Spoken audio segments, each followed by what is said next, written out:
Victoria Emerson heard the urgency in the tone before she understood the words. She pivoted toward the back door as she rose from the table that she'd transformed into a makeshift desk in what used to be a diner called Maggie's Place. Since the days immediately following the war, Maggie's had served as an ersatz city hall. Victoria's knees scooted her chair across the wooden floor as she stood. "What on earth is that?" asked Ellie Stewart. They'd been meeting about the status of the clothing bank, now that the air had begun to smell like winter. "Whatever it is, it sounds important." Victoria opened the door. A horse approached at a full gallop. Its rider, her 14-year-old son Luke, hung tight to the saddle horn with his left hand while he slapped the reins with his right.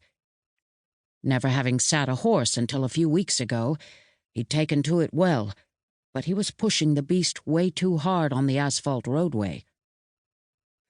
"Blue fire!" he yelled. "Coming down the river! Blue fire! Coming down the river!" Victoria's heart doubled its rate. "Is he shouting blue fire?"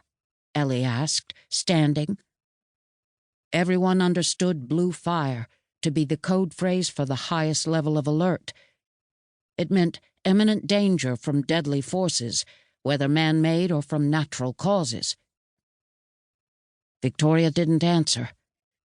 Instead, she reached back inside the door and grabbed the M4 rifle that was never more than a few feet away from her.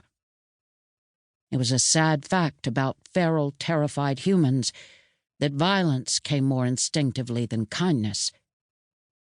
That was a lesson hard learned in the first days after Hell Day, after the war. Slinging the rifle over her shoulder, she adjusted the pistol that always rested on her hip to make room for the stock, and stepped the rest of the way outside. She waved, trying to get Luke's attention, but he was focused on spreading the word of imminent peril. She shivered against the chill of the autumn air and jogged around the side of the building toward the intersection of Mountain Road and Kanawha Road, the spot that had evolved by silent consensus to be the social and governmental center here in Ortho, West Virginia.